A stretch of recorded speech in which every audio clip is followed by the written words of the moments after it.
You got more spunk than most of the West Point pukes we get sent out here, I'll give you that. Let's see how you handle this next lesson.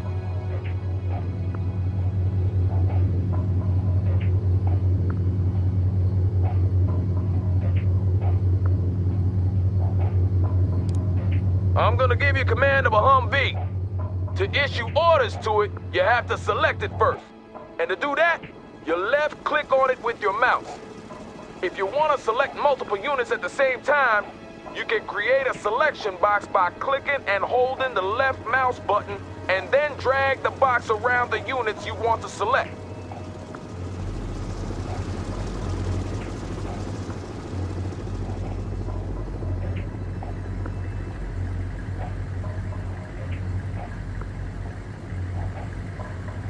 Good. Now with the Humvee selected, you can start ordering it around. To issue a move order, select the Humvee and then right-click in the world where you want it to go. Good. Now I'm gonna teach you about transports. For this part of the exercise, I'll give you command of an infantry squad along with the Humvee. Select the infantry squad and order the soldiers to enter the Humvee by right-clicking on the Humvee. Infantry, good to go. Moving into the transport. That was the last Good. one, sir. Now, since the infantry squad is inside the Humvee, you can no longer issue orders to them. However, you can move the Humvee around as usual. To unload the infantry squad, simply select the Humvee and click the unload button on the order pallet. Try that now. Don't worry about that. Think about the guys outside instead who've got nothing. Well done. Now let's move on to combat. Not for real, though. This is a simulated exercise and the OPFOR will be your enemy. I hope you didn't wet your pants there. To tell a unit to attack, select the unit you want to use and then right-click on an enemy unit. See those units there?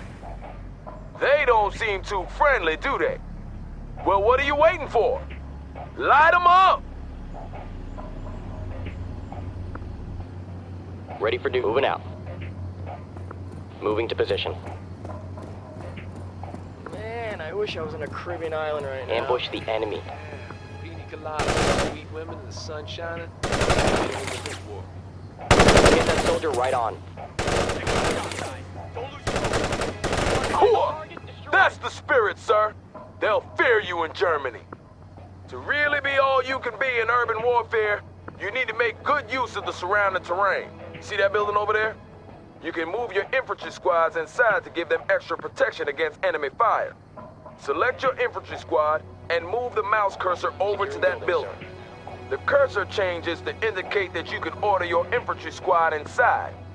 To do this, you select your infantry squad and right-click on the building. Do so now. Good. With your infantry squad inside the building, it becomes much harder for the enemy to spot you. And your men will also take less damage from incoming fire because of the cover that the building provides. Let's see what happens when this enemy vehicle tries to speed past your infantry squad.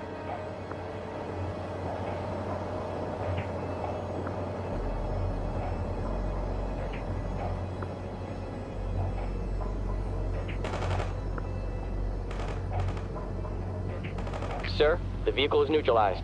Did you see that? OPFOR barely got a shot off. Well done, sir.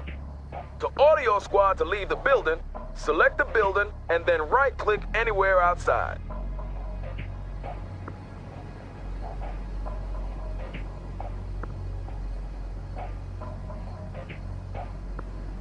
Yes, moving out. Good job, sir.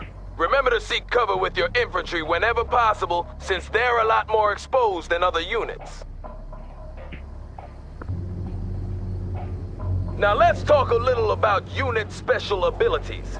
They will undoubtedly save your life one day, so pay attention. For this next exercise, I'm giving you command of a Bradley infantry vehicle. Start by selecting the Bradley. Good. On your order palette, you can now see that the Bradley has two special abilities. One offensive ability and one defensive ability. The offensive ability will help you kill hostiles faster, and the defensive ability will help you increase your unit's survivability. All special abilities have a cooldown timer.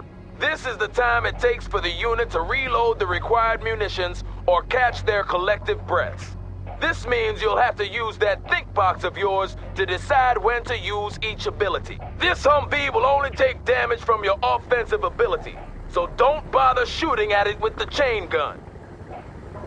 To use an offensive special ability, you left-click the corresponding button. Do that now. Good. Now left-click on the Humvee to launch a tow missile at it. Swedish gonna help us win the war? Armored transport reporting in. Armors ready to go. Laying down suppressing fire. Go on target. Not bad at all, sir.